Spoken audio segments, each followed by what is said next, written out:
Buka Quran surat 7 ayat 205. Quran surat 7 ayat 205.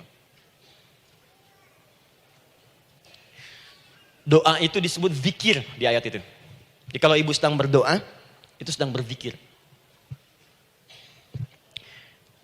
Wadhkur rabbaka fi nafsika tadarruan wa khifatan wa dunal jahri minal qaul. Ada ayatnya? Oke. Pakai Rabb lagi kan? Wadhkur rabbaka. Kalau engkau punya masalah, kata Allah, sekecil apapun. Di rumah tangga kah, di kantor kah, kehidupan sosial kah. Kata Allah, ayat sebut, minta kepada Allah.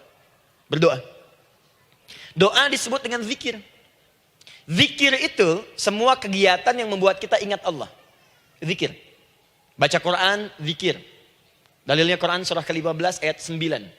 Inna nahnu nazzalna dzikra. Kami turunkan Al-Quran sebagai zikir. Menghafal Quran, zikir.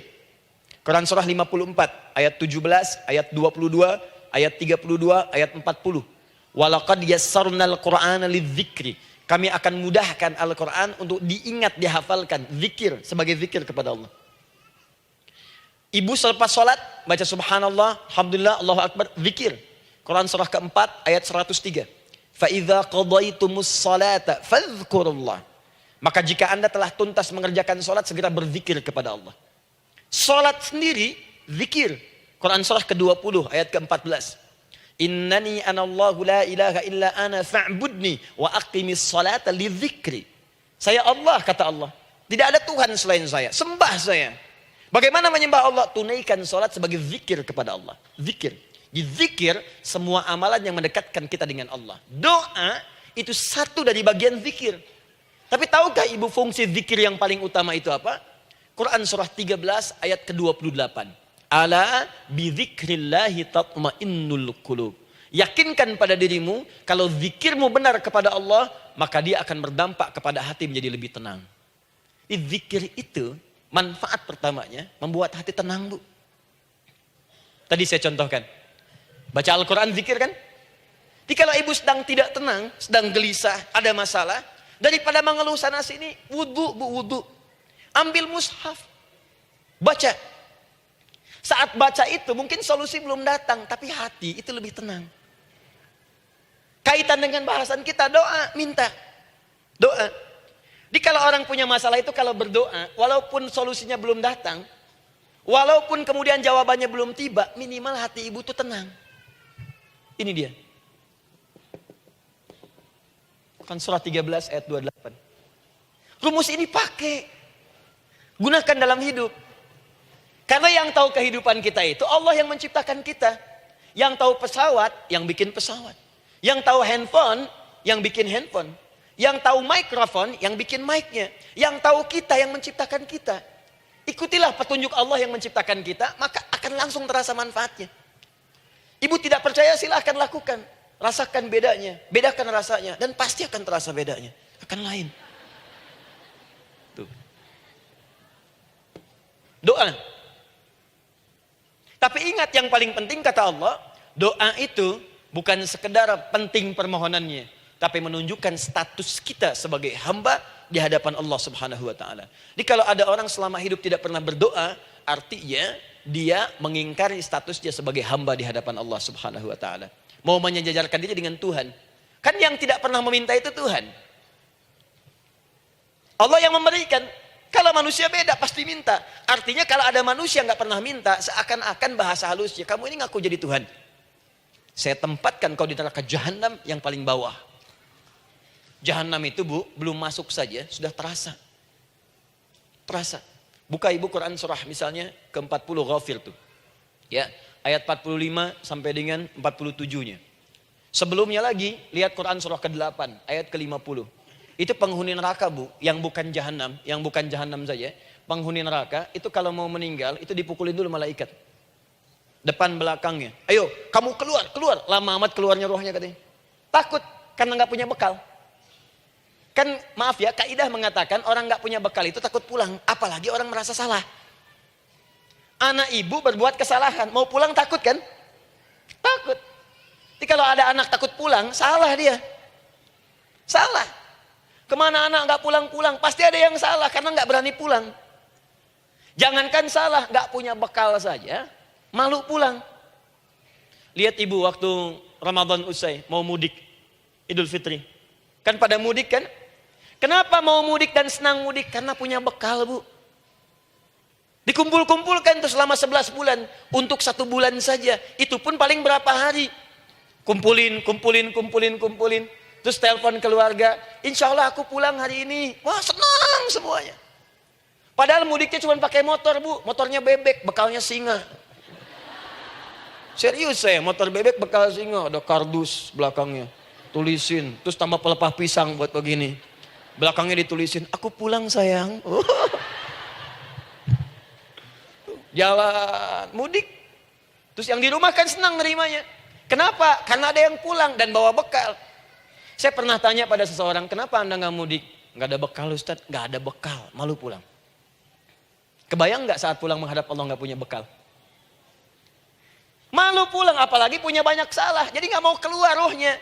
Malaikatnya geram, dipukulin sama malaikat. Pukul depannya, pukul depan. Kamu ini cepat keluar, cepat keluar, cepat keluar. Keluar. Malu pulang. Tapi kalau punya bekal enak. Dan yang nyambut langsung malaikat. Bahkan nanti ada satu amalan saat dikerjakan. Itu orang ini sudah masuk surga. Tapi semua malaikat di semua pintu surga yang 8 itu datang mengunjungi dia mengucapkan selamat. Itu ada di Quran surah 13 ayat 24. Salamun alaikum bima sabartum fa ni'ma uqbaddar. Selamat ya saat di dunia sabar mencari bekal dan ini bekal terbaik yang kamu dapatkan, silakan nikmati surga yang kamu rindukan itu. Ini nikmatnya tempat yang pernah nanti kamu kunjungi. Dan tinggal abadi di situ. Yang nyambut malaikat. Bayangkan semua malaikat, Bu. Semua malaikat dari pintu surga datang nyambut dia. Wah, Masya Allah, malaikat Jibril, Israfil, malaikat maut. Maaf ya, dicabut kemarin. Biasa, selamat. Dunia aja kalau ada yang nyambut senang kan? Rumah dicet, datang, sambut depan rumah, semua hidangan ada, Masya Allah. Bahkan yang tidak ada jadi ada. Luarnya kongguan, dalamnya rangginang gitu kan. Wah, muncul semua. Paham ya?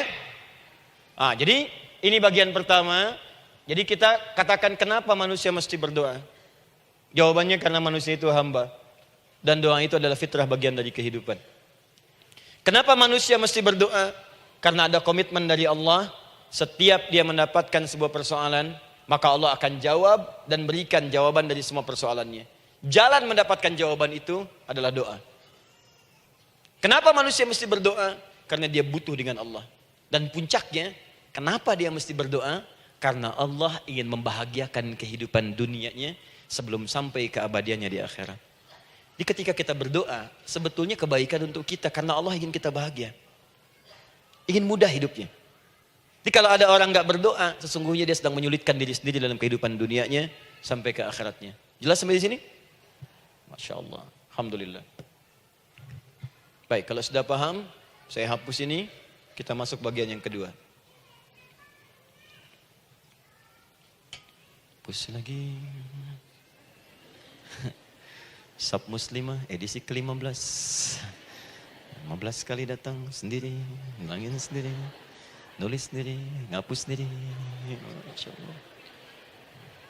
Tinggal lihat, catat, masuk surga. Masya Allah. Alhamdulillah. Baik. Baik. Sudah? Alhamdulillah. Saya ingin setiap pembahasan kita dipahami ya. Saya tidak menyukai kalau datang melihat tapi nggak paham gitu. Ya, dengar tapi nggak paham. Saya tidak ingin satupun keluar dari sini kecuali paham. Ya. Ibu paham? Paham Ustaz. Pada pamit ya, silahkan. Apa yang ibu pahami? Doa. Ya. Dah. Nah, sekarang masuk bagian kedua. Bismillah. Kalau sudah mengerti yang tadi, persoalannya adalah bagaimana cara kita memohon kepada Allah. Itu dia. Bagaimana cara kita meminta? Kata Allah, kamu kalau punya masalah, minta. Ya Allah, caranya bagaimana? Karena sesuatu yang dikerjakan tanpa ilmu, dan tidak tahu caranya, itu bisa keliru. Hidup itu menyembah Allah tidak cukup dengan iman, Bu. Mesti pakai ilmu. Iman saja sekalipun kuat tanpa ilmu, itu bisa salah. Kuat ingin mendekat kepada Allah. Ya Allah, aku ingin ibadah, kuat. Saya punya kawan dulu di pesantren. Tahun kedua, dia sudah berubah. Ya, tadinya orang tuanya melihat anaknya Masya Allah, tiba-tiba ada perubahan, senang ibadah, Bu. Malam-malam dia bangun, ini kisah nyata, saya alami sendiri. Masya Allah, saya senang sekali. Kita saling doakan, dia bangun malam tahajud. Bangun jam 2, Anda bayangkan. Yang sebelumnya menjelang subuh atau apa, ini malam Jumat lagi, malam libur. Malam libur biasanya santri itu, kebanyakan ada yang keluar, ada yang main, ada yang macam-macam. Ini dia malam tahajud, jam 2 bangun. Saya bahagia sekali. Udah bangun, sholat, selesai. Cuman pas waktu mau subuh, kok saya lihat tidur. Saya bangunkan kan. Fulan, bangun. Oh iya, katanya. Iya, oh mungkin nanti mau nyusul. Saya pikir istirahat dulu. Saya ke masjid lah. Udah ke masjid, dah selesai. Kita diskusi di masjid, selesai. Semua pulang saya jam 7. Saya lihat masih tidur juga. Barangkali dia sudah tadi sholat mungkin di kamar, nggak sempat ke masjid karena capek. Tapi saya lihat kok posisinya nggak berubah. Di situ juga. Akhirnya setengah jam saya tunggu, saya bangunkan. Bangun. Kenapa Adi, katanya? Saya kira antum belum sholat subuh ya? Adi gimana sih? Kan udah saya jama dengan tahajud tadi.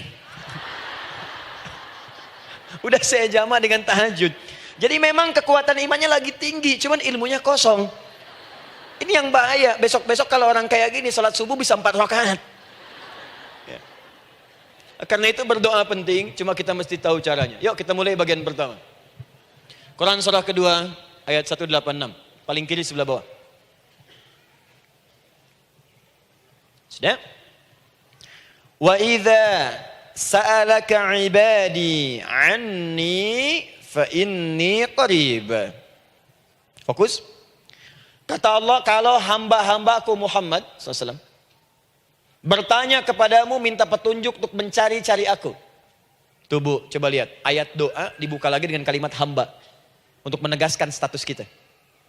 Jadi kalau ditanya, kita siapa di hadapan Allah? Hamba. Makanya nggak usah sombong. Jangan sombong, karena kita cuma hamba. Karena itu ketika Korun sombong, Korun tuh manusia terkaya yang pernah hidup di bumi. Hartanya Bu, ini saya kasih bocoran sedikit, kunci berangkasnya saja, kemana-mana itu suka dibawa, dipikul paling sedikitnya 8 bodyguard, cuman bawa kunci berangkas saja begini. Di Korun pengen ngasih tahu, kalau ada yang pengen nyuri di tempat saya silahkan aja, ini aja bodyguard saya ngangkat kuncinya susah. Korun. Jadi kalau Anda tidak sekaya Korun, jangan ikutan sombong, telat. Telat, gak ada kerjaan, sudah ada yang lebih kaya. Ya. Dan apa yang terjadi? Fakhosabna, kata Allah, kami telan. Likuifasi. Telan oleh bumi semua. Dengan kekayaannya semua habis. Jadi ketika ada seseorang yang lupa dengan statusnya sebagai hamba, maka Allah akan memberikan pelajaran kepadanya untuk taubat. Kalau nggak mau taubat juga, telan habis. Untuk menunjukkan kamu tuh bukan Tuhan, saya Tuhannya. Maka jangan ikutan sombong. Kalau ada yang baru punya Ferrari, Lamborghini, Lamborghini, ya, wow, bikin rame di jalan, cuman nggak update status, kasih tahu, maaf mas, telat. Itu gambaran hidup. Dan ingat, setiap dibuka dengan kalimat permohonan, itu kalimatnya hamba. Hambaku, hambaku, hambaku. Termasuk mau minta tobat, hamba. Quran surah 39 ayat 53. Qul ya ibadiyalladzina asrafu ala anfusihim, la taqnatu min rahmatillah. Katakan Muhammad pada hambaku yang merasa banyak dosa. Pengen berdoa, minta tobat. Kata Allah, hamba. Saya terima tobatnya, hamba. Ini ya. Ini pun adab yang pertama dari Al-Quran. Adab yang pertama, kalau kita ingin berdoa dan doa itu cepat ingin dikabulkan, maka berdoalah dengan cara menghamba di hadapan Allah Subhanahu wa ta'ala. Jangan merasa tinggi.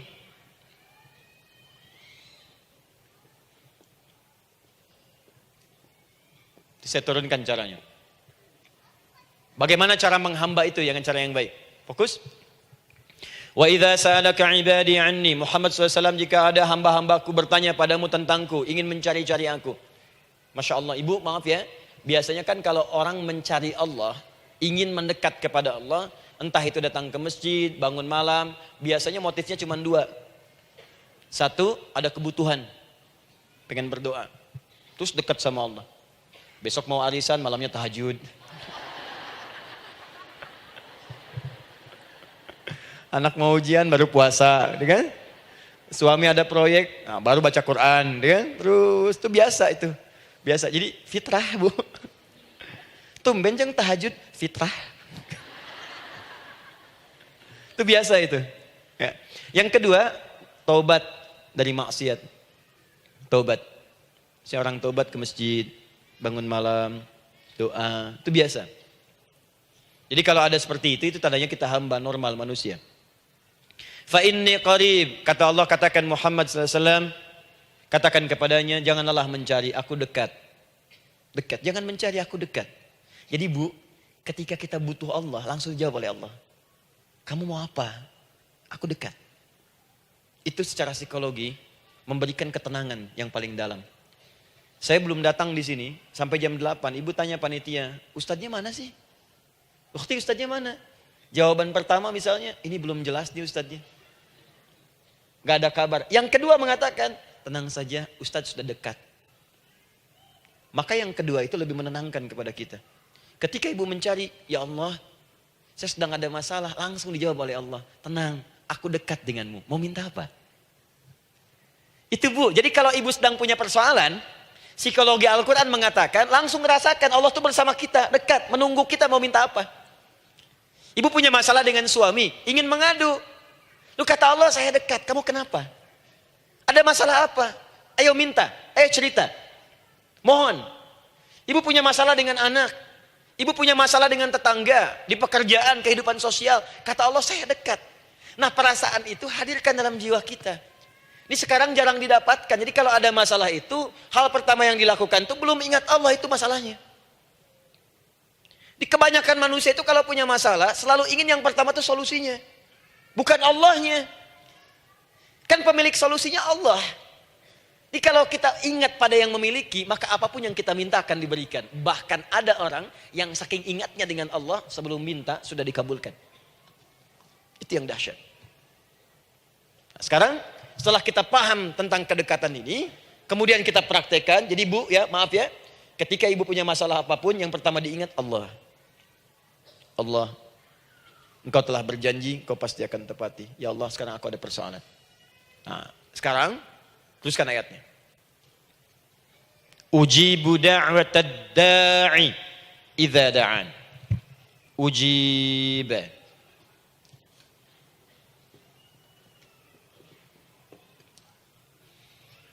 Ujibu da'watad da'i idza da'an.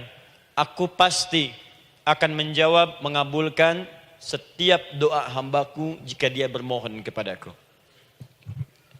Saya ingin ajarkan sedikit di gramatikal bahasa Arab. Ujib itu disebut dengan fi'il mudhari namanya. Saya kasih rumus cepat bu ya. Insya Allah kalau ibu fokus dengan rumus ini, ibu nanti bisa memahami Al-Quran dengan baik. Saya kasih satu kalimat. Hafalkan baik-baik. Ini gampang kok. Anita. Ya, Anita. Sudah? Anita. Baik. Hamzah, nun, ya, ta. Satukan Anita. Kalau di dalam kalimat ibu baca Al-Quran, di depannya ada huruf hamzah ini, atau nun, atau ya, atau ta, maka itu rumus mudhari namanya. Gak usah dihafalkan mudharinya, ya, gak usah dihafalkan sampai bikin misalnya satu ungkapan Anita istrinya Pak Mudhari, gak usah, gak ada kerjaan, ya, gak usah dihafal. Saya hanya ingin tunjukkan pemahaman. Kalau ada bentuk seperti ini punya 3 makna. Kalau dalam bahasa Inggris itu disebut present, ya, continuous, dan future. Present, continuous, and future. Sekarang, terus, sampai kapanpun. Sekarang, terus berlangsung, continuous, and future. Sampai kapanpun di masa depan. Ini bentuknya disingkat dengan rumus ini, Anita. Di dalam konteks pengabulan doa, kata Allah, ketika saya akan kabulkan. Kalau kamu punya masalah, kamu berdoa, saya akan kabulkan. Nah kalimat Allah saya akan kabulkan ini, bentuknya menggunakan mudhari. Ada hamzah di depannya. Ujib. Artinya apa? Kalau ibu sekarang berdoa, saya akan kabulkan kata Allah. Terus kamu berdoa, saya akan jawab. Nanti pun punya masalah di masa depan, kamu berdoa, saya jawab juga. Jadi artinya tidak ada doa yang sia-sia. Semua doa, ingat, sepanjang kita butuhkan, pasti Allah berikan. Doa itu sepanjang kita butuhkan, pasti akan dijawab.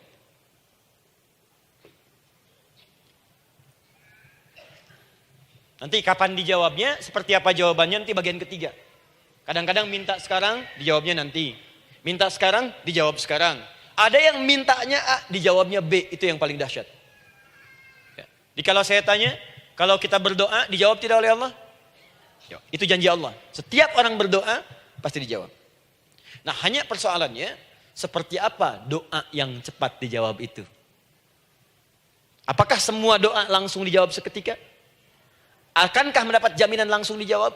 Ternyata kalimat dijawab ini diikat dengan syarat ketentuan berlaku. Apa di antara syarat dan ketentuannya ini? Teruskan ayatnya. Falyastajibuli. Syarat pertama. Kalau doamu ingin cepat aku jawab, falyastajibuli. Maka engkau pun harus cepat merespon setiap seruanku. Jawab seruanku dengan cepat. Doa ingin dijawab oleh Allah, maka kata Allah, kamu pun harus menjawab setiap seruanku. Jawab seruan Allah.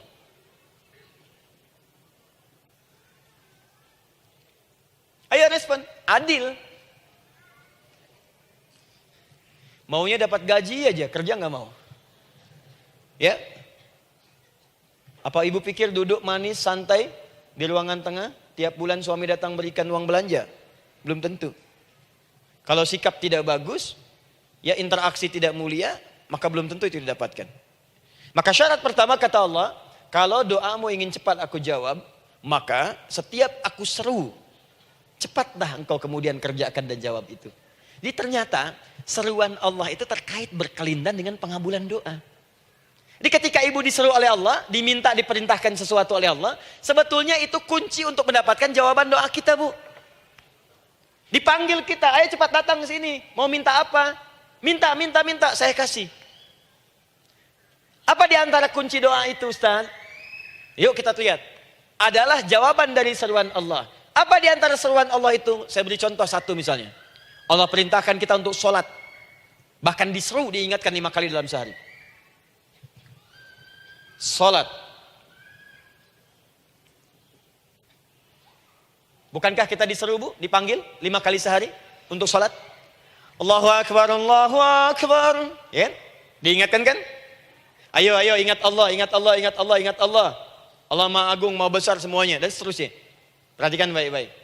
Apa tujuan Allah menyeru kita dalam salat? Ternyata bukan ingin memberikan beban ruku dan sujud.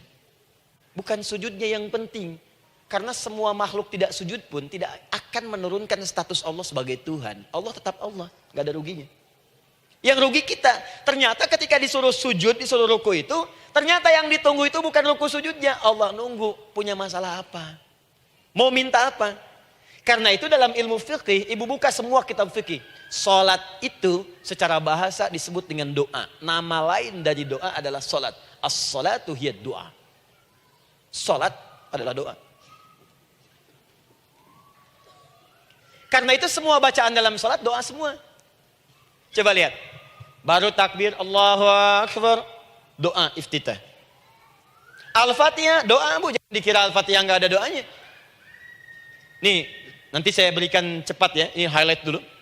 Highlight dulu. Dalam salat itu ada 4 keadaan. Ingat ini baik-baik. Nanti Ibu manfaatkan minimal zuhur lakukan. Ada berapa keadaan? 4. Ada 4 posisi, 4 keadaan dalam salat. Yang kalau ibu berdoa benar, meminta di situ dengan benar, itu seketika akan dikabulkan. Seketika. 1 saat berdiri. Berdiri. 2 saat ruku'. Ruku'. 3 saat sujud. 3 saat sujud. 4 sesaat sebelum salam. Berdiri, rukuk, sujud sesaat sebelum salam. Baik, sebelum saya bahas lebih jauh, saya ingin sampaikan dulu.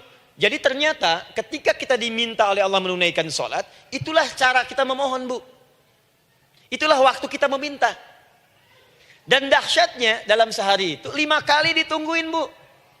Mana ada manusia di muka bumi ini buka pintu rumahnya 5 kali sehari cuma untuk memberikan apa yang dibutuhkan. Sesoleh-solehnya Ustadz, gak ada yang mengatakan, ayo 5 kali sehari datang aja ke rumah saya. Kalau butuh apa-apa ambil. Butuh kulkas, ambil kulkasnya. Butuh TV ambil, gak ada begitu. Allah itu maha baiknya 5 kali sehari dipanggil. Dari subuh sampai zuhur. Kita bangun tidur aja, punya masalah gak? Ayo minta, disuruh sholat 2 rakaat. Dan sholatnya gak usah banyak-banyak, 2 rakaat aja dulu supaya gak ada beban. Itu pun kadang-kadang masih lupa berapa rakaat kita sholat. Ya. Ayo sujud, disuruh minta, punya masalah gak? Terus dari subuh sampai ke siang, dipanggil lagi. Punya masalah lagi gak? Disuruh zuhur 4 rakaat.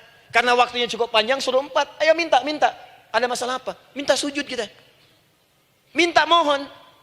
Dari zuhur ke asar, ditanya lagi, ada masalah nggak? Panggil lagi. Ke maghrib sampai ke isya sebelum tidur. Supaya tidurmu enak, masalah nggak ada. Tenang, nikmat, nyaman istirahatnya. Ada masalah nggak? Disuruh sholat lagi. Jadi kalau orang paham sholat itu kunci kebahagiaan, dia akan senang menunaikan sholat.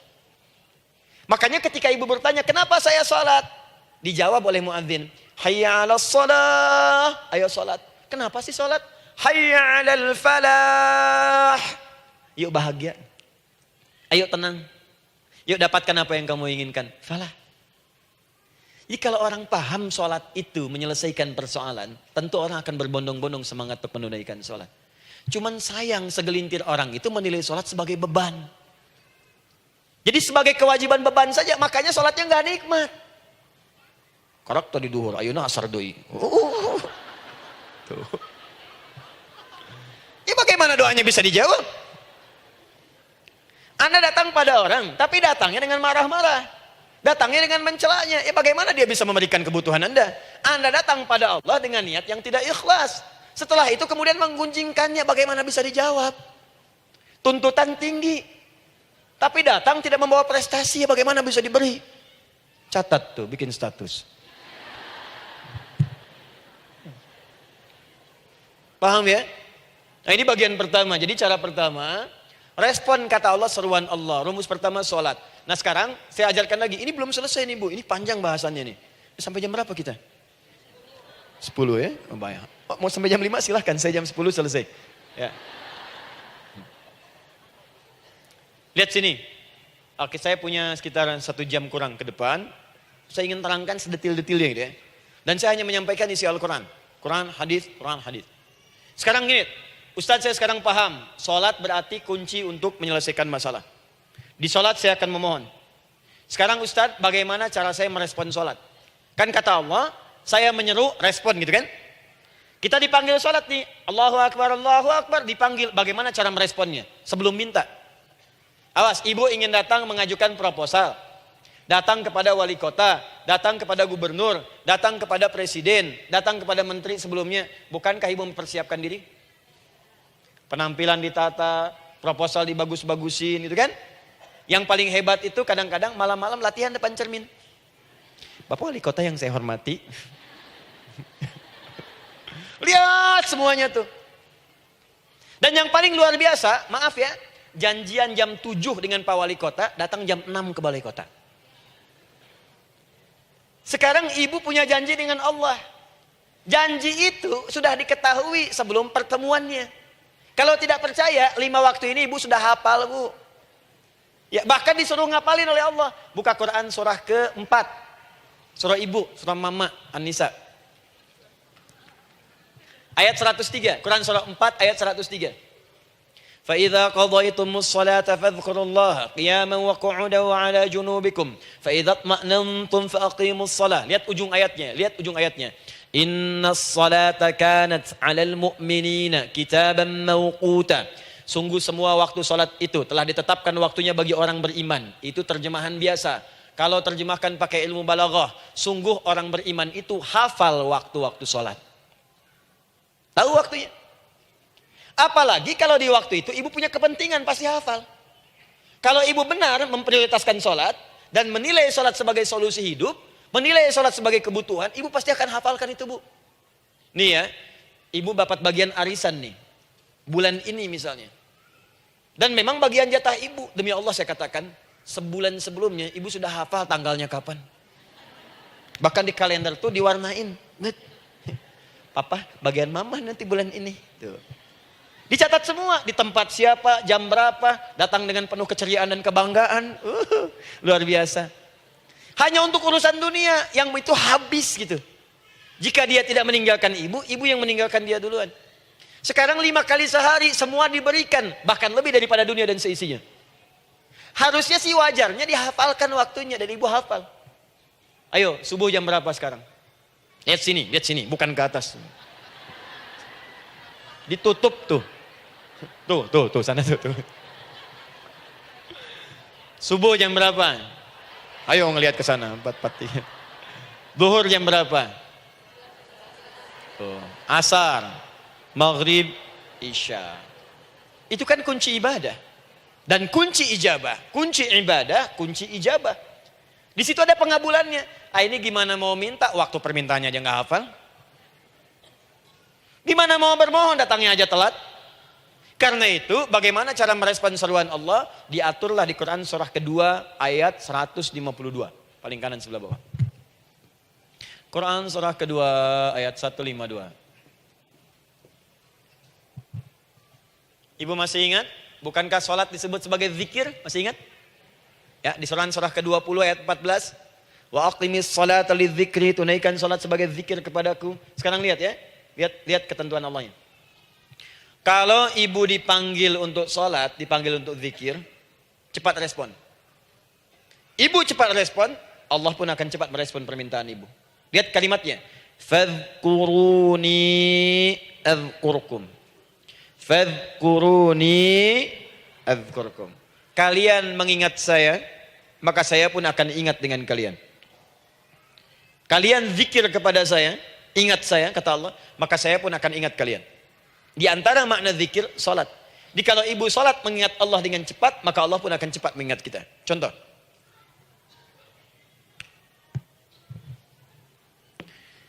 Saya ambil waktu subuh misalnya. Di Bandung 4-3-3. 4-4-3. Oh, lihat kesan lagi terjadi perbedaan pendapat. Ya. Ada yang 4-3-3, ada yang 4-3-4, ada yang 4-3-5 dan seterusnya. Yang ambil tengah-tengah lah, 4-3-5 misalnya. Orang 4-3-5. Lihat sini, fokus. Allahu Akbar, Allahu Akbar. 4-3-5. Dipanggil salat, diseru. Kan tadi rumusnya di Quran surah 2 ayat 186. Faliyastajibuli. Kalau diseru cepat jawab, gitu kan? Nah, terus diseru 4-3-5 adzan. Allahu Akbar, Allahu Akbar. Begitu diseru, ibu langsung datang. Ya Allah, sudah adzan, seruan nih, saya siap-siap. Saya ingin minta sesuatu. Nah, orang yang datang saat dia diseru Allah, dia pun datang kemudian untuk menyerunya, maka Allah pun akan menjawab apa yang ia mohonkan saat ia bermohon kepadanya. Perhatikan. Dipanggil oleh Allah lewat suara muadzin. Allahu Akbar, dia merespon cepat, siap salat. Maka dia pun ketika memanggil Allah, seketika Allah pun akan jawab padanya. Sesuai dengan kadar responnya. Dipanggil saat itu, dia menjawab. Maka Allah pun akan ingat kepadanya hanya saat dia memanggil saja. Di saat panggil, diingat. Panggil, diingat. Jelas? Ini yang hebat. Dipanggil 4-3-5. Allahu Akbar, Allahu Akbar. Dia sudah ingat dari sejak jam 3:45. Dia bangun jam 3. Bisa. Padahal belum dipanggil. Datang. Bahkan Masya Allah. Melakukan warming up dulu. Tahajud. Istighfar. Baca Al-Quran. Sebelum dipanggil. Masya Allah Bu. Ibu mau datang misalnya ke istana. Janjian jam 7, datang jam 6. Di situ ibu kerjakan yang baik-baik dulu. Wah, lihat. Terus kelihatan CCTV kan. Wah, ini orang bagus banget nih. Mulia, bagus. Sampah diambilin disapu. Kelihatan. Itu ibu belum datang pun udah dipanggil duluan. Ada orang yang belum dipanggil sudah datang menghadap Allah. Tahajud dia, zikir dulu, istighfar dulu. Ini orang, maaf ya, walaupun dia belum memanggil Allah, Allah sudah menyelesaikan semua persoalannya. Di orang-orang yang selalu ingat kepada Allah, walaupun Allah dalam waktu tidak memanggilnya, maka Allah akan mengingatnya sekalipun orang ini belum bermohon kepadanya. Maka ibu nanti akan temukan orang-orang yang langsung diselesaikan persoalannya oleh Allah bahkan sebelum dia bermohon kepadanya. Ada orang yang seakan gak punya masalah, Bu. Bukan gak punya masalah, sebab setiap dia punya masalah, masalahnya diringankan oleh Allah. Ini seakan-akan gak ada beban. Ini indah hidupnya. Enak. Butuh sesuatu, sebelum nyari, datang. Ada persoalan, senyum dikit, selesai. Orang macet mengeluh, bikin status, dia macet malah senang. Dan hatinya dilapangkan oleh Allah. Bayangkan ada janji rapat jam 9, setengah 9 masih macet. Diprediksi di Google akan sampai 2 jam lagi. Yang lain mengeluh, telepon sana, telepon sini, ini. Dia enggak aja, lapang aja. Alhamdulillah ya Allah kasih macet. Morotal, saya mau dengerin surah Al-Baqarah. Buka, hafalin. Partnernya nelpon. Sampai di mana akhi? Ini sampai di surah Al-Baqarah ayat 186. Tidak ada yang sia-sia dari Allah. Sabar ya di sana. Ya, atau kita bisa koneksikan dari sini apa yang bisa saya selesaikan sekarang di sini sehingga sampai sana kita tinggal kesimpulan saja. Tenang hatinya. Gak ada gerasak, gerusuk, gelisah gini, telepon sana sini klaksonin, dasar lampu merah, lama, birunya sebentar. Padahal biru nggak ada, yang ada hijau kan. Jadi kalau sudah begitu enak, Bu. Yang perempuan ada di Quran Maryam. Maryam kan perempuan. Dan Maryam itu bukan nabi, bukan rasul. Ingin memberikan pesan kepada ibu, perempuan dimanapun. Tidak harus jadi nabi supaya doa cepat dikabulkan. Tidak harus jadi rasul. Ini Maryam bukan nabi, bukan rasul. Tapi dia ini luar biasa. Sebelum dipanggil udah datang. Zikirnya tak terlukiskan. Mohon kepada Allahnya luar biasa. Menjaga diri dari hal yang dilarang oleh Allah. Apa hasilnya? Sebelum diberikan bahkan oleh pamannya, sudah ada kebutuhannya. Quran surah ketiga ayat 37. Kullama dakhala 'alaiha Zakaria al-mihraba wajada 'indaha rizqa. Setiap pamannya mau memberikan kebutuhan Maryam sudah ada di dalamnya, Bu. Sudah ada. Itu luar biasa. Mau makan, makanan ada. Mau anggur, anggur ada. Ya. Wah, itu luar biasa, Bu. Jadi bermohon bahkan sebelum waktunya. Sentuhlah ia tepat di hatimu, maka ia akan jadi milikmu untuk selamanya. Wah. Nah, itu doa tuh. Aduh, mana-mana. Paham? Tuh. Jadi kalau yang standar-standar saja itu biasa. Maka datang sebelum waktunya. Datang. Atau datang pas dipanggil. Standar. Jadi kalau 4-3-5 adzan, Allahu Akbar, Allahu Akbar. Ibu bangun. Siap sholat, siap sholat. Itu standar. Yang dulu bahagia. Naikin lagi levelnya. Yang celaka itu ya ini nih. Dipanggil 4-3-5. Baru bangun 5-3-4.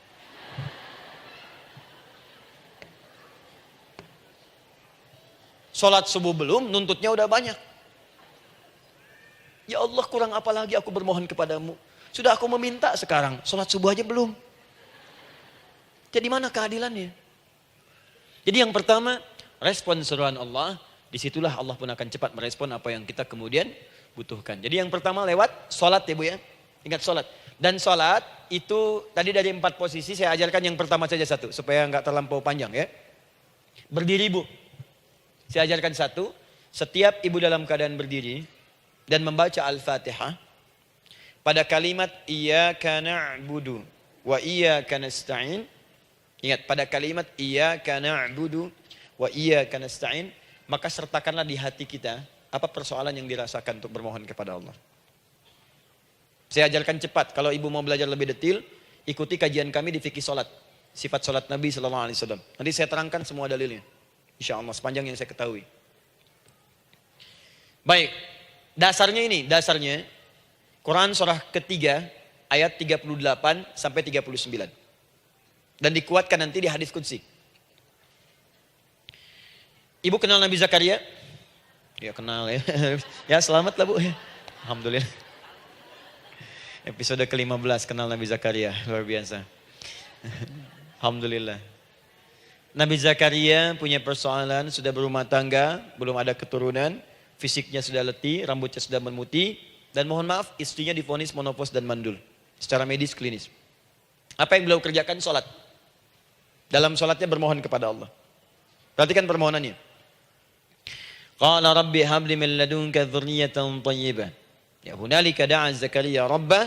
Qala rabbi habli min ladunka dzurriyyatan thayyibah. Innaka sami'ud du'a. Ya Allah, aku bermohon kepadamu, anugerahkan aku keturunan. Semua mengatakan aku gak mungkin punya keturunan. Hanya engkau yang tidak punya batas dalam pemberian. Engkau pasti mendengar doa saya. Kalau pada yang maha mendengar tidak mengabulkan juga, lantas kepada siapa lagi aku mesti memohon? Doa ini dipanjatkan oleh beliau dalam keadaan sholat. Sedang berdiri dalam sholatnya. Jadi ibu maaf ya, tolong jangan salah berpikir. Semua nabi dan rasul, orang soleh sebelumnya itu sholat. Cuma kita lebih sempurna gerakan dan jumlahnya, sempurna. Orang dulu sholat. Nabi Musa sholat, Quran surah 20 ayat 14. Nabi Isa sholat, Quran surah 19 ayat 31 sampai 33. Nabi Ismail sholat, Quran surah 19 ayat ke-55. Semua sholat. Sholat. Nabi Zakaria saat punya masalah, sholat. Dalam berdirinya minta dalam sholatnya. Dari mana Ustadz tahunya beliau minta dalam berdiri dalam sholat? Ayat 39-nya baca. Quran surah ketiga ayat 39. Fanadatul malaika, maka doanya itu dijawab oleh Allah. Datang malaikat menyampaikan jawaban. Wa huwa qaimun yusalli fil mihrab. Sedangkan beliau masih berdiri dalam sholatnya di mihrab. Masih berdiri dalam sholat. Sholat. Di dalam sholat itu minta. Makanya semua bacaan sholat itu permintaan. Isinya. Dan dikabulkan oleh Allah. Anallaha yubashshiruka bi Yahya. Allah kasih kabar gembira, engkau akan punya anak, langsung namanya dari Allah Yahya. Artinya hidup. Yang mustahil menurut manusia. Lahir dari rahim seorang perempuan yang divonis menopause dan mandul menurut medis. Kata Allah tidak ada yang mustahil bagiku. Lahir dan hidup dia, Yahya. Kapan terjadinya? Sedang sholat. Kapan saat sholatnya? Berdiri. Nah yang paling menarik bu, umatnya Nabi Muhammad SAW ditunggu oleh Allah 5 kali dalam sehari. Dan dimintakan sebelum sholat untuk menyiapkan permohonannya. Maka turunlah Quran surah kedua ayat ke-45. Ibu lihat ayatnya. Wasta'inu bis-sabri was-salah.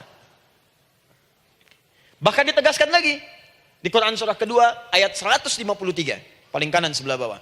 Ya ayyuhalladzina amanu ista'inu bis-sabri was-salah. Yang pertama gak pakai panggilan iman. Wasta'inu. Kata Allah, hei, kalau kamu punya masalah, jangan mengeluh, jangan berkeluh kesah, jangan terlampau banyak gelisah, cepat siapkan dirimu untuk menunaikan sholat. Siapkan permohonanmu, minta kepada aku lewat sholat. Kalau belum yakin, disebutkan imannya. Ya ayyuhalladzina amanu, hei orang-orang yang masih merasa punya iman, katanya punya iman. Jadi kalau ibu nggak mau minta lewat sholat, dipertanyakan imannya. Kamu punya iman nggak? Kata Allah, yakin nggak dengan saya? Kalau punya masalah jangan mengeluh. Datang pada saya minta. Lewat sholat, saya panggil sholat minta. Kalau masih merasa punya iman. Tuh, iman kita tuh dipertaruhkan di situ. Nah sekarang, saya berikan rumus bahasanya. Allah memanggil kita dengan bentuk jama, perintah jama. Wasta'inu, wasta'inu. Itu bentuk perintah. Wasta'inu, bentuk perintah.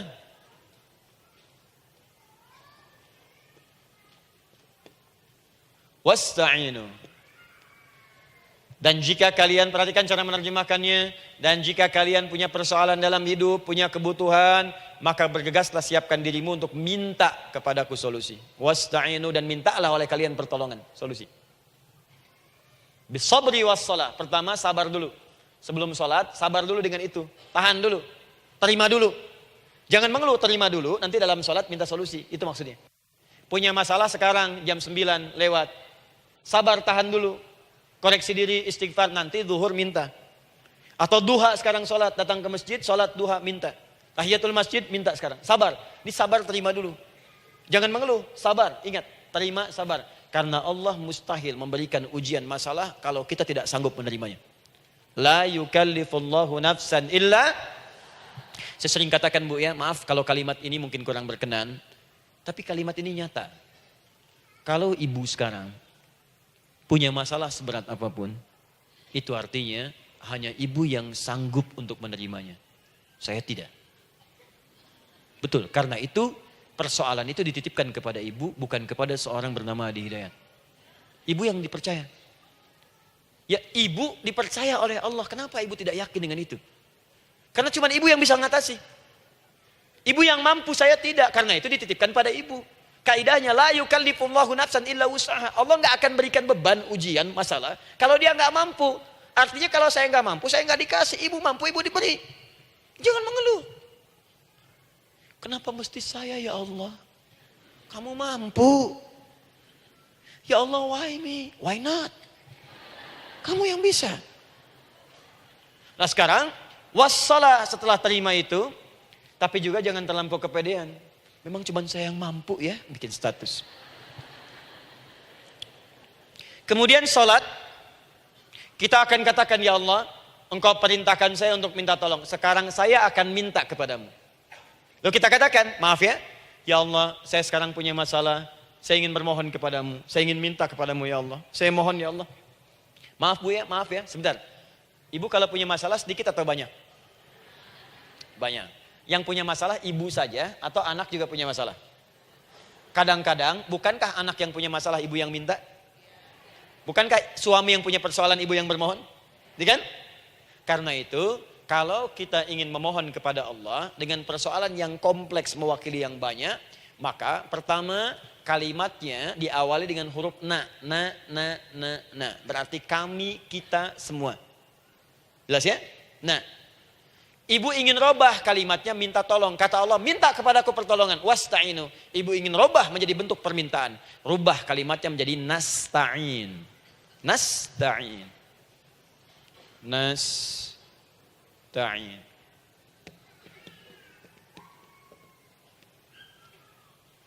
Wasta'inu nasta'in. Minta kepada siapa tadi? Allah. Boleh minta kepada selain Allah? Tidak. Hanya kepada Allah saja? Hanya kepada Allah saja. Hanya kepadamu ya Allah. Tidak kepada yang lain. Maka kalimatnya menjadi iyyaka. Iyyaka. Hanya kepadamu saja ya Allah. Engkau berjanji, kalau ada masalah minta aku berikan. Sekarang hanya kepadamu saja ya Allah, aku bermohon. Maka kalimatnya namanya iyyaka nasta'in. Sekarang saya tanya kepada ibu, apakah dalam sholat ibu membaca kalimat iyyaka nasta'in? Tuh. Saya mau tanya, ibu bacanya saat ruku atau saat sujud? Berdiri.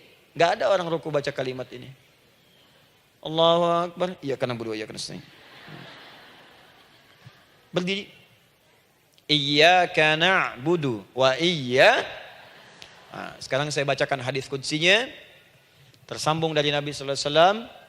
Qala Rasulullah sallallahu alaihi wasallam, qala Allah azza wa jalla. Allah langsung yang berfirman lewat hadis qudsi. Perhatikan bahasanya. Qasamtus shalah baini wa baina 'abdi. Saya bagi dalam salat itu dua bagian, antara hak aku dan hak hambaku. Wali 'abdi ma sa'ala. Dan jika benar hambaku menunaikan kewajibannya dengan baik, menjaga hak-hak aku, maka pada saat itu apapun yang dia minta dalam sholat, aku akan berikan. Apapun. Kapan itu terjadi? Perhatikan kalimatnya. Idza qala al-'abdu. Kalau hamba mulai membaca dalam sholatnya, Alhamdulillahi Rabbil Alamin. Alhamdulillahi Rabbil Alamin. Qala Allah Azza wa Jalla, seketika Allah menjawab, Hamadani abdi, hambaku sedang memujiku. Ibu ingat baik-baik Bu ya. Ingat baik-baik. Setiap ibu baca Al-Fatihah dalam sholat itu Allah memperhatikan. Dan menjawab bacaan ibu. Tadi, masih ingat ketika saya katakan, Wa idha sa'alaka ibadi anni fa inni qarib, Allah itu dekat. Ya. Wa idha qala al-'abdu ar-Rahmanir Rahim, kalau hamba melanjutkan ar-Rahmanir Rahim, qala Allah Azza wa Jalla, Allah langsung menjawab, Athna alayya abdi, hambaku sedang menyanjungku. Wa idza qala al-'abdu maliki yaumiddin, ketika hamba berkata maliki yaumiddin, qala Allah azza wa jalla, Allah menjawab majjadani 'abdi, hambaku sedang mengagungkanku. Sekarang perhatikan kalimat ini.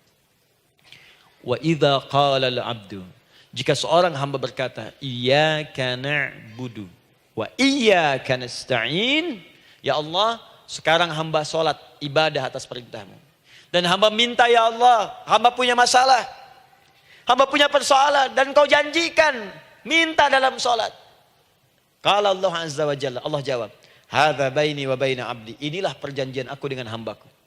Wali abdi, kalau hambaku benar salatnya sampai bacaan ini, masalah apapun yang dia minta sekarang aku akan kabulkan. Dalam berdiri. Cuman sayang, kadang-kadang dalam keadaan ini banyak yang tidak minta. Maka caranya saya sampaikan yang pertama, kalau ibu sudah sampai ke bacaan ini, iyyaka na'budu wa iyyaka nasta'in, sertakanlah dalam hati ibu. Gak usah dilafadzkan. Sertakan, ibu punya masalah apa? Atau secara umum minta solusi. Minta. Nabi itu kalau sholat, Nabi SAW kalau sholat, itu kalau baca ayat-ayat Quran, itu seringkali berhenti, Bu.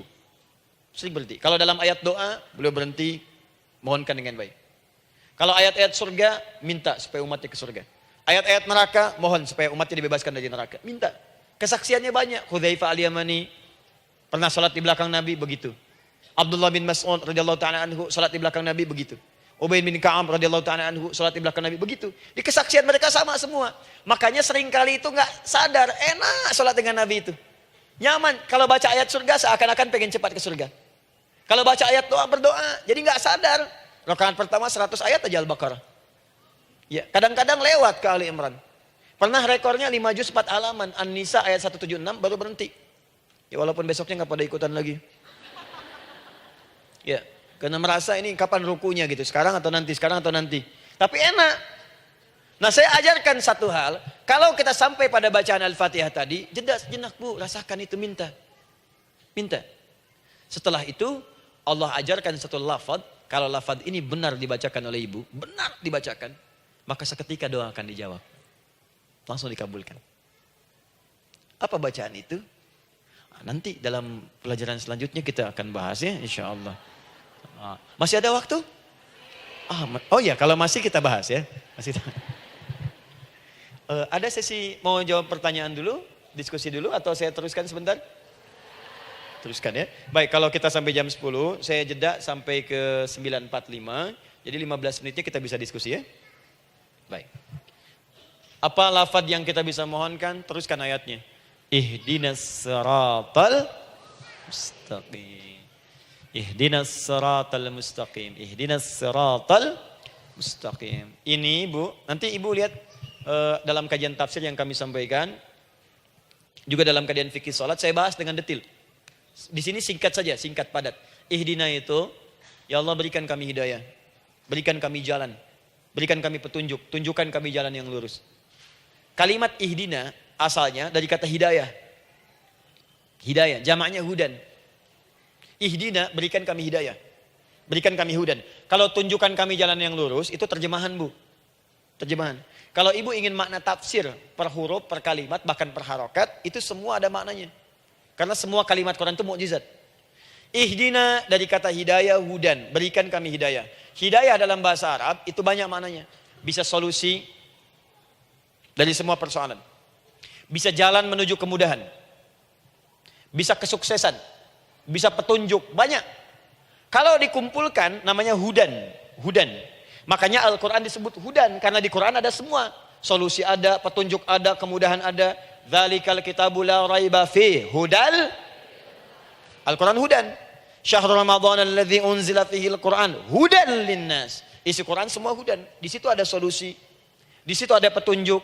Di situ ada kemudahan. Kalau kita ingin minta semua itu, kalimatnya dikatakan fi'il amr lit talab.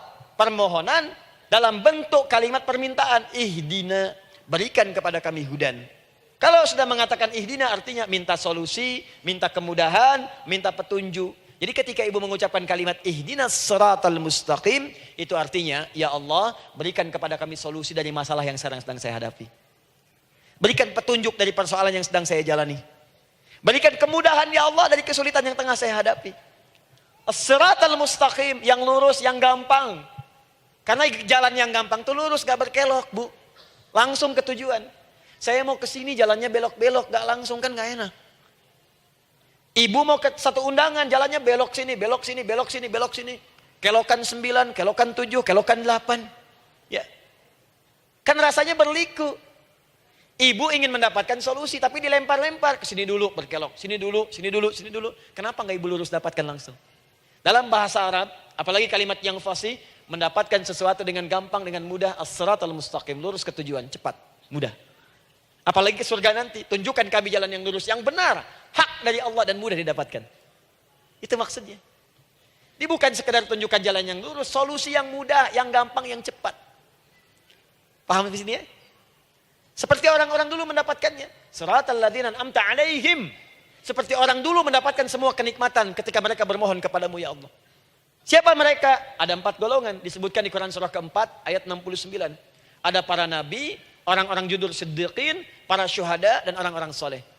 Ya, wa may yuti'illaha wa rasul fa ulaika ma'al ladzina an'ama Allahu 'alaihim minan nabiyyina was-siddiqina wasyuhada was-shalihin. Para nabi dulu berdoa, ya Allah, saya ada masalah, dikabulkan. Kita minta, ya Allah, sekarang saya berdoa, tolong kabulkan seperti nabi-nabi dulu dikabulkan. Nabi Ayub sakit, berdoa dikabulkan. Kita sakit, dikabulkan. Nabi Ibrahim ada ujian, dikabulkan. Nabi Ibrahim punya ujian dengan anak. Kita ada ujian dengan anak, minta dikabulkan. Anak-anak berselisih, ada yang dendam, yang iri. Seperti anaknya Nabi Yakub. Nabi Yakub berdoa, dikabulkan. Kita minta, dikabulkan. Ada syuhada, berdoa, dikabulkan. Kita minta, dikabulkan. Orang soleh berdoa, minta dikabulkan. Kita minta, dikabulkan. Ya Allah, seperti engkau kabulkan doa orang-orang dulu yang melahirkan nikmat, mohon kabulkan kami yang minta sekarang dan mendapatkan kenikmatan itu. Itu maksudnya. Ya, siratal ladzina an'amta 'alaihim. Siapa an'amta 'alaihim di sini? Ulaikal ladzina an'amallahu 'alaihim. Sama persis kalimatnya. Minan nabiyyina was-siddiqina wasyuhada'i was-shalihin. Jadi jangan diartikan sebatas terjemahan. Walaupun di musim haji sekarang itu bisa dipakai. Saya tugas 2010 di Mekah. Ada jemaah kesasar, lupa maktab. Kemudian ingin balik, nggak tahu jalan. Dia ketemu askar. Askar nggak bisa bahasa Indonesia, dia nggak bisa bahasa Arab. Tapi dia hafal Al-Fatihah. Datang kepada askar, dia tunjukkan gelangnya. Pak, ihdinas siratal mustaqim. Tunjukkan saya jalan yang lurus. Bikin gelang. Askar nggak bisa bahasa Indonesia. Dikasih bahasa Arab gak paham-paham. Tapi askar ini pun cerdas. Dia tunjuk, dia lihat gelangnya. Oh, maktab sana. Siratal ladzina an'amta 'alaihim ghairil maghdubi 'alaihim waladdallin. Lurus, jangan belok-belok. Kalau belok nanti engkau tersesat atau dicaci maki orang. Maghdub ya dicela orang. Dhalin tersesat, kan? Jangan dicela, jangan sesat, lurus. Tapi kalau dalam berdoa dalam sholat minta di hati hadirkan. Jelas ya? Nah itu posisi pertama. Jadi pertama minta lewat sholat. Yang kedua cepat rajin istighfar bu. Saya cepat ya, rajin istighfar. Saya ada 7 menit lagi. Ibu rajin istighfar. Astaghfirullah, astaghfirullah, astaghfirullah, astaghfirullah. Itu yang paling singkat. Astaghfirullahaladzim, astaghfirullahaladzim, astaghfirullahaladzim. Itu yang menengah. Astaghfirullahaladzim alladzi la ilaha illa huwal hayyul qayyum wa natubu ilaihi. Astaghfirullahaladzim alladzi la ilaha illa huwal hayyul qayyum wa natubu ilaihi. Astaghfirullahaladzim alladzi la ilaha illa huwal hayyul qayyum wa natubu ilaihi. Itu yang cukup panjang. Ibu rajin istighfar. Orang yang rajin istighfar itu diantara yang disebutkan dalam riwayat-riwayat adalah orang-orang yang cepat dijawab doanya. Hanya dengan istighfarnya. Jadi dia tuh punya keinginan, dia nggak katakan. Jadi keinginan di benaknya dia, terus dia istighfar. Astagfirullah, astagfirullah, astagfirullah. Itu kalau benar rajin istighfar, seketika dikabulkan. Cepat. Ada seorang yang hidup, ini tukang roti. Di zaman Imam Ahmad bin Hanbal. Saya pernah kisahkan ini di beberapa keadaan. Orang ini, itu ahli istighfar. Jadi maaf ya bu ya, bukan istighfarnya pas ada keperluan aja, bukan. Ada ta'lim ustaz tadi, sab pertama, astagfirullah, astagfirullah, astagfirullah. Bukan. Besok ada arisan, astagfirullah, astagfirullah. Bukan. Jadi bukan ada keperluan, istighfar bukan. Orang ini membiasa istighfar. Jadi setiap mengerjakan apapun dia istighfar. Mau minum, bismillah, astagfirullah, astagfirullah. Dia setiap buka adonan, astagfirullah, astagfirullah. Nah satu ketika, Imam Ahmad itu nggak tahu kenapa, pengen datang ke daerah itu. Ya kalau misalnya ibu tinggal di Cicahem, misalnya kan Imam Ahmad tiba-tiba pengen ke Cicahem aja. Terus karena lelah, mampir ke masjid. Istirahat di dalam masjid.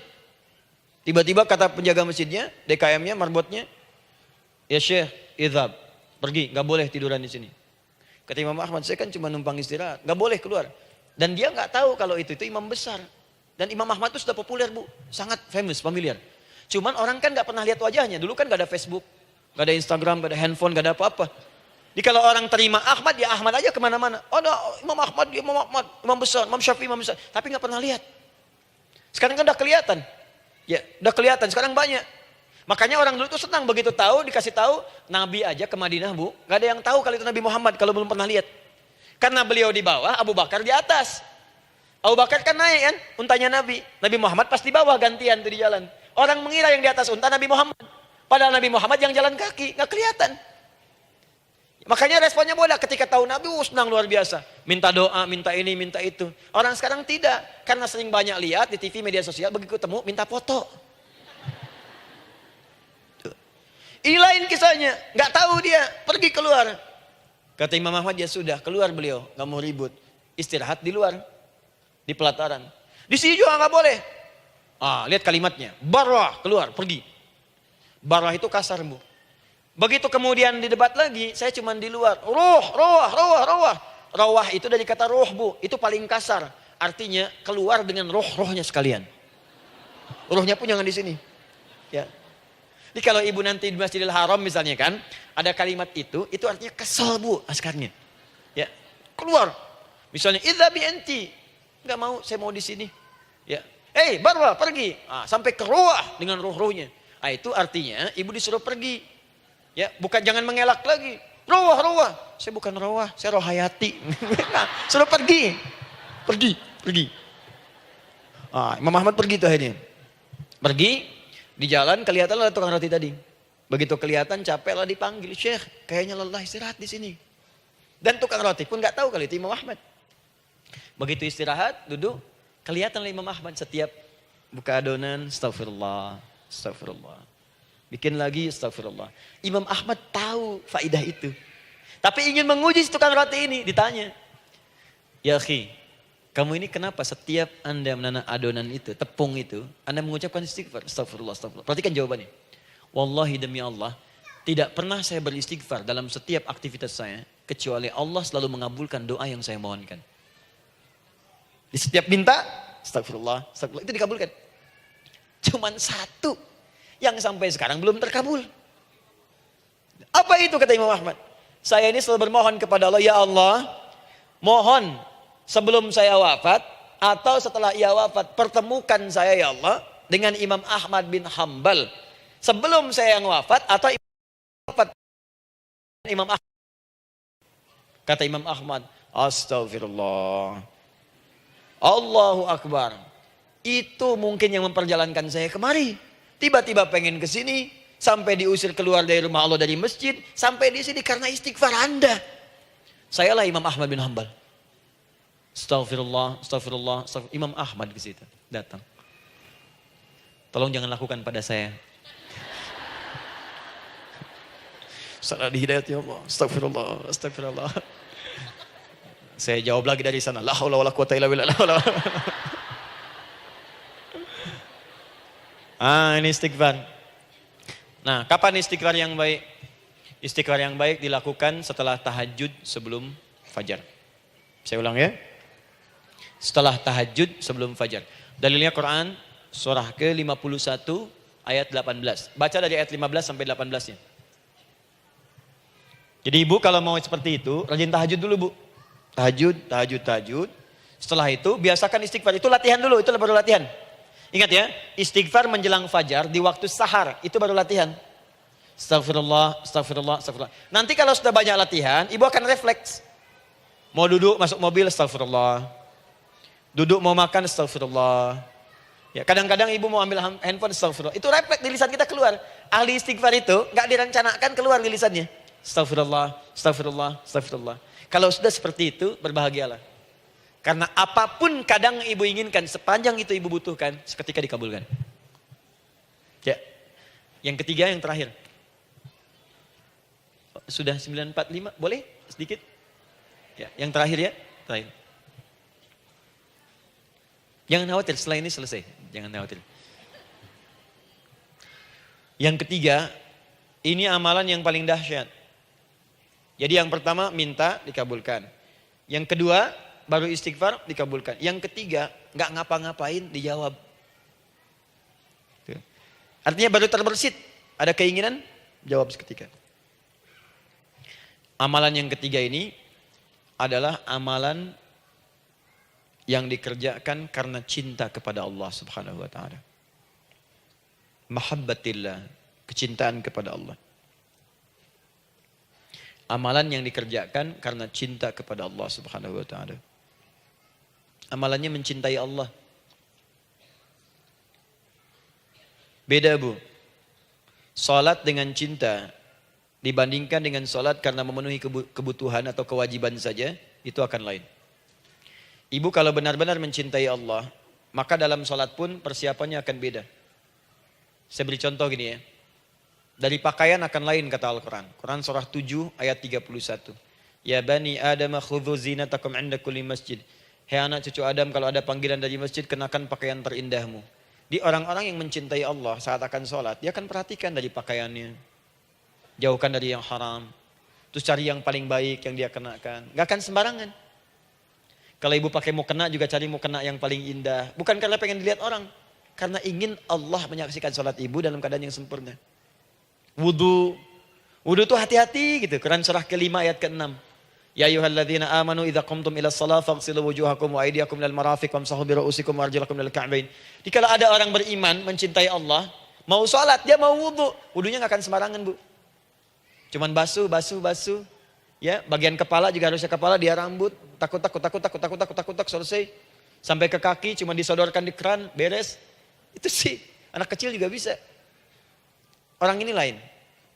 Dia akan pelan-pelan dilihat secara sempurna. Hati-hati, kerjakan karena Allah, karena ingin baik.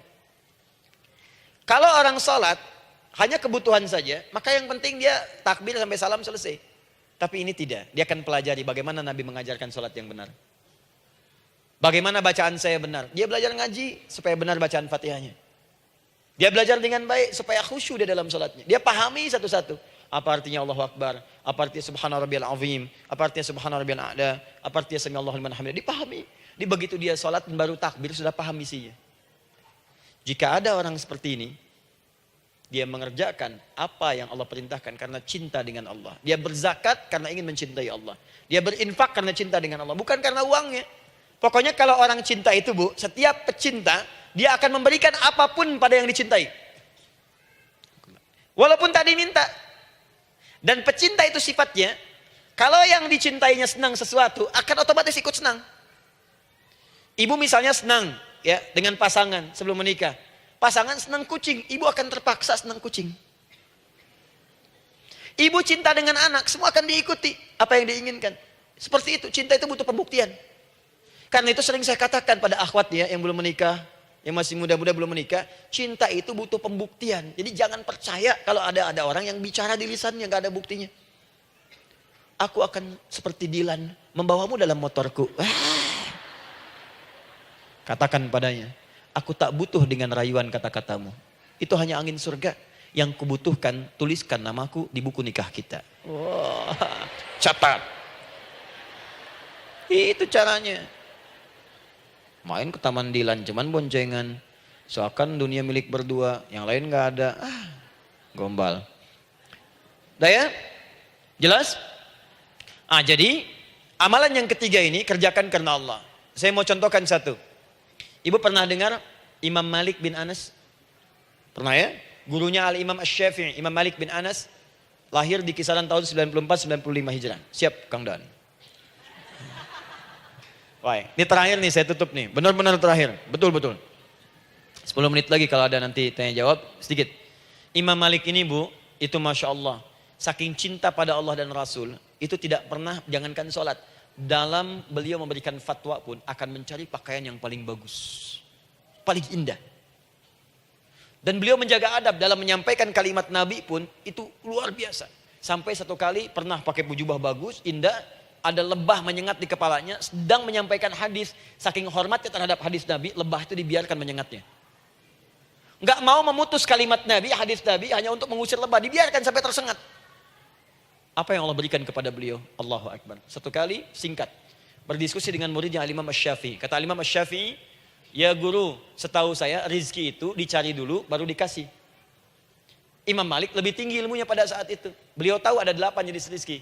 Ya Syafi'i, ada rizki yang tidak perlu dicari, Allah berikan. Wah, berdebat tuh sampai berpisah. Setelah itu secara singkat Imam Asy-Syafi'i lewat di kebun anggur sedang panen anggur besar. Tiba-tiba tergerak untuk membantu, datang ke situ bantu. Begitu selesai dikasih hadiah anggur banyak, besar-besar, indah, enak, gitu kan. Ketika diberi itu langsung senang beliau. Bukan karena anggurnya, karena merasa pendapatnya benar. Jadi begitu bekerja baru dapat. Dibawalah anggur ini diberikan pada gurunya. Perhatikan adabnya terhadap guru. Jadi kalau ibu adabnya bagus pada guru, keberkahan dapat, ilmunya pun menghunjam di jiwa. Imam Syafi'i nggak merasa benar, tapi memberikan sebuah jawaban dengan adab. Guru, tadi itu ada panen anggur, saya mencoba membantu. Begitu saya bantu dikasih anggur, dikencangkan kalimatnya. Begitu saya bantu dikasih. Dibantu dulu baru dikasih. Kalau saya nggak bantu, saya nggak dikasih. Apa jawab Imam Malik? Imam Malik tersenyum, tertawa. Tabassama dhahika. Masya Allah, Syafi'i bahasa kita. Tadi itu saya keluar mau ngajar, siang-siang terik begini saya kepikiran, ya Allah, kalau makan anggur yang enak-enak, enak banget sekarang ini. Ada anggur sekarang. Tuh. Murid berikhtiar, guru mendapatkan hasil. Setelah itu Asy-Syafi'i naik dan jadi bintang di zamannya sampai kekinian pun luar biasa. Dan mendapatkan barakah gurunya, seperti gurunya dapatkan, muridnya pun meraihnya. Itulah 3 cara bagi kita untuk bermohon kepada Allah. Jika ingin dipercepat oleh Allah bisa lewat salat, bisa lewat istighfar, bisa juga dengan menciptakan amalan-amalan atau mengikuti amalan-amalan yang dicintakan atau ditujukan untuk mencintai Allah Subhanahu wa taala. Ibu bisa paham ini? Baik. Kemudian berdoa. Tapi yang jadi masalah, Ustadz ketika berdoa kok belum dikabulkan juga? Apa ciri doa dikabulkan? Seperti apa kita tahu doa kita dikabulkan? Itu mungkin kita bahas di episode yang berbeda insyaallah. Alhamdulillahi rabbil alamin. Ar-Rahmanir Rahim. Maliki yaumiddin. Iyyaka na'budu wa iyyaka nasta'in. Ihdinas siratal mustaqim. Siratal ladzina an'amta 'alaihim ghairil maghdubi 'alaihim waladdallin. Allahumma nahmaduka hamdan syakirin, hamdan na'imin, hamdan yuwafi ni'amahu wa yukafi'u mazidah. Ya Rabbana lakal hamdu wa lakal syukru kama yanbaghi li jalali wajhikal karim wa li 'azimi sultanik. Allahumma salli wa sallim barik ala rasulika al-karim nabiyyikal amin sayyidina Muhammadin wa ala alihi wa sahbihi wa ummatihi ila yaumiddin. Allahumma rabbana ya al-ghafur rahim la tada' lana fi maqamina hadha fi kulli maqamin dhanban illa ghafartah. Duhai Allah, kami bermohon kepadamu, Engkau yang Maha Pengampun, Engkau yang Maha Penghapus segala dosa. Kami mengakui kami berbuat salah. Kami mengakui banyak dosa kami kumpulkan. Maka kami mohon kepadamu ya Allah, jangan biarkan ada satu orang pun berada di sekitaran majlis ta'lim ini kecuali sebelum ia pulang Engkau telah ampuni segala dosa-dosanya. Engkau telah gugurkan dan hapuskan segala dosa-dosanya. Wala hamman illa farajtah. Ya Allah, jika ada satu orang pun di antara jamaah saat ini yang merasakan kegelisahan dalam hatinya, jangan biarkan dia meninggalkan area majlis ta'lim ini kecuali Engkau telah tenangkan keadaan hatinya. Allahumma wala maridan illa syafaitah. Jika ada di antara kami yang tengah Engkau uji dengan penyakit seberat apapun, maka mohon angkat dan sembuhkan segala penyakitnya. Allahumma wala dainan illa qadaitah. Ya Allah, jika ada di antara kami yang berat hidupnya karena lilitan utang piutang, terjebak riba dan sejenisnya, maka mohon ya Allah dengan keikhlasan amalannya, mohon angkat dan berikan rizki terlimpah kepada yang untuk melunasi utang-utang dan terbebas dari lilitan riba dan semacamnya. Allahumma ya arhamar rahimin. Allahumma tubna ilaika min kullil ma'asi. Ya Allah, kami ingin memperbaiki diri kami. Kami bertobat dari segala maksiat yang pernah kami kerjakan. Allahumma asli ahwalana ma yuqarribuna ila ridhak. Ya Allah, kami bermohon kepadamu, mulai hari ini, mohon bimbing kami untuk memperbaiki diri, supaya kami bisa lebih dekat denganmu ya Allah. Allahumma asli azwajana. Ya Allah, kami mohon sayangi dan perbaiki ya Allah akhlak suami-suami kami. Ya Allah, mohon bimbing suami-suami kami jadi suami yang baik, membimbing keluarga menjadi keluarga yang saleh. Allahumma ya Allah, Allahumma arsyad wa aslih ya Allah azwajana, zawjatina. Ya Allah, demikian dengan istri-istri kami ya Allah. Jadikan mereka perempuan-perempuan yang salihah, bimbing menjadi ibu-ibu yang baik. Allahumma abnana, auladana, dzurriyyatina. Allahumma aslih lahum li arhamar rahimin yakunu salihin, liyakunu su'ada fid dunya wal akhirah. Ya Allah, anak-anak kami, cucu-cucu kami khawatir berpisah dengan mereka di akhirat nanti. Kami mohon ya Allah, jika memang ada maksiat yang mereka kerjakan karena dosa-dosa kami mohon ampun ya Allah. Perbaiki anak-anak kami. Bimbing cucu-cucu kami ya Allah. Jadikan mereka anak-anak saleh. Anak-anak yang bisa memberikan mahkota kepada kami di akhirat ya Arhamar Rahimin. Kami malu dengan anak orang lain yang telah hafal Al-Quran. Kami malu dengan anak orang lain yang telah mampu tahajud. Kami malu dengan anak orang lain yang telah bisa membaca Al-Quran dengan baik. Sedangkan anak kami masih sibuk dengan dunia ya Allah. Kami takut bila wafat tidak bisa memberikan petunjuk kepada mereka dengan izin-Mu. Allahumma ya Arhamar Rahimin. Allahumma idza kana hunalikan baqiyati ayyamina faj'al baqiyata ayyamina ya Allah hayatan thayyibah. Duhai Allah, kami bermohon kepadamu, jika memang terbentang masa kehidupan bagi kami sampai dengan hari esok, maka mohon jadikan sisa-sisa hidup kami lebih baik daripada hari-hari yang sebelumnya. Wa idza kana hadzal yaum min akhir ayyamina faj'al ya Allah hadzal yaum husnal khatimah. Ya Allah, kami mohon, jika memang hari ini adalah hari terakhir kami hidup dan harus kembali kepadamu untuk wafat, mohon jadikan di hari ini kami husnul khatimah. Allahumma qawwi lisanana ila kulli kalimat at-tauhid la ilaha illallah Muhammadur Rasulullah. Ya Allah, kami mohon, jika kelak kami akan wafat, ringankan lisan kami untuk mengucapkan kalimat tauhid la ilaha illallah Muhammadur Rasulullah. Wa ajib kalimatan bi qaulika ya ayyatuhan nafsul mutmainnah irji'i ila rabbika radiyatan mardiyah fadkhuli fi ibadi wadkhuli jannati. Ya Allah, kami mohon kelak nanti dalam sakaratul maut nanti, jika kami bermohon kepadamu dengan kalimat tauhid la ilaha illallah, mohon jawab kalimat kami ya Allah dengan panggilanmu yang indah. Ya ayyatuhan nafsul mutmainnah, hai jiwa yang sudah tenang, irji'i ila rabbika radiyatan mardiyah, hai cepat pulang menghadap kepada Rabbmu. Hai cepat pulang menghadap kepada Rabbmu. Hai cepat pulang menghadap kepada Rabbmu. Aku ridha dengan semua amalmu, engkau pun akan ridha dengan semua pemberianku. Adkhuli fi ibadi wadkhuli jannati. Engkau aku masukkan dalam golongan hambaku, aku siapkan surga untuk menyambutmu. Allahumma ishtaqna bi Rasulillah sallallahu alaihi wasallam. Ya Allah, kami rindu sekali dengan Rasulullah sallallahu alaihi wasallam. Lam na'ish ma'ahu fil hayat wa lam narahu fil manam. Kami belum pernah hidup bersama beliau di dunia, tidak mampu menatapnya di alam mimpi. Maka mohon ya Allah, jangan biarkan kami berpisah dengan Rasulullah di akhirat nanti ya Rabbal Alamin. Jumpakan kami dengan Rasulullah di Taman Firdausmu yang paling indah. Allahumma ya Arhamar Rahimin. Allahumma rizqil yusra ya Allah. Likulil hujjaj. Ya Allah, anugerahkan kemudahan, kelapangan kepada para jemaah haji yang berhaji tahun ini ya Arhamar Rahimin. Allahumma taqabbal minhum ya Allah hajjahum, sa'yahum sa'yan mashkura, wa dhanbahum dhanban maghfura, wa tijaratahum tijaratan lan tabur. Ya Allah, jangan sia-siakan pengorbanan fisik mereka, biaya mereka, waktu mereka, tenaga mereka, emosi mereka. Terima haji mereka ya Allah. Jadikan sa'i mereka berhasil, tawaf mereka benar. Jadikan seluruh manasik yang kau ridhai ya Arhamar Rahimin. Allahumma ya Allah, rizq rizqan hasanan tayyiban liyahujju kulla man lam yahujj ya Arhamar Rahimin. Ya Allah, bagi kawan-kawan kami, kerabat kami, saudara kami, tetangga kami yang belum berhaji, maka anugerahkan kemudahan bagi mereka untuk berhaji ya Allah. Anugerahkan kelapangan untuk berhaji ya Allah. Sekalipun memang tidak terbuka kesempatan itu, maka mohon anugerahkan sifat mabrur kepada kami, sekalipun tidak mendapati ibadahnya. Allahumma ya Arhamar Rahimin. Allahumma rizqna ya Allah nikmatan salihah. Ya Allah, anugerahkan kepada kami nikmat untuk menjadi orang saleh di dunia dan kembali kepadamu di akhirat dalam keadaan saleh.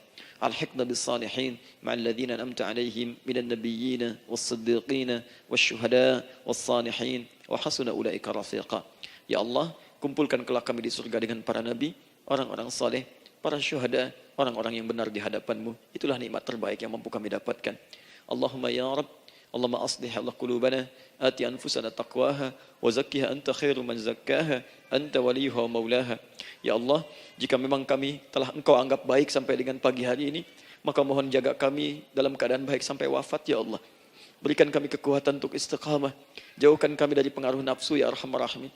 Ya Allah, jika ada saat ini orang-orang yang menyakiti kami ya Allah, berkhianat kepada kami ya Allah, menzalimi kami, maka mohon ampuni dosa mereka ya Allah. Maafkan mereka ya Allah. Bimbing mereka untuk sadar dan bertobat ya Allah. Titipkan dalam jiwa kami sifat untuk saling menyayangi ya Allah.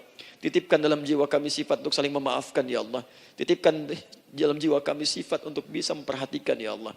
Allahumma ya Rabb, Rabbana atina fid dunya hasanah wa fil akhirati hasanah wa qina adzabannar. Bifadlika subhana rabbika rabbil izzati amma yasifun. Wassalamun alal mursalin wa akhiru da'wana alhamdulillahi rabbil alamin. Sebelum saya akhiri dengan doa kifaratul majlis dan salam, saya ingin ucapkan terima kasih pada seluruhnya untuk ta'lim kita di pagi hari ini. Semoga Allah menerima semuanya dan semoga Allah muliakan. Dan terkhusus juga untuk Kang Daan, terima kasih untuk kali ini dan semoga istiqamah dalam kebaikan dan Masya Allah Amin, amin. Beliau menginspirasi dan saya ingin menjadikan juga beliau sahabat dalam kehidupan untuk seluruhnya. Amin. Dan sahabat terbaik selalu memberikan yang terbaik untuk sahabatnya. Karena itu di pagi hari ini saya ingin sampaikan kepada Bapak Ibu sekalian, Bapak mungkin yang hadir, Ibu yang hadir, saya ingin berikan pada sahabat saya satu anugerah yang mungkin Allah titipkan. Saya akan ajak Kang Daan untuk menunaikan ibadah umrah dengan saya di bulan September insya Allah. Saat kami akan berangkat pada tanggal 9 September tahun 2019. Saya kira itu dan semoga bermanfaat insya Allah. Baik. Semoga Allah muliakan untuk semuanya. Terima kasih.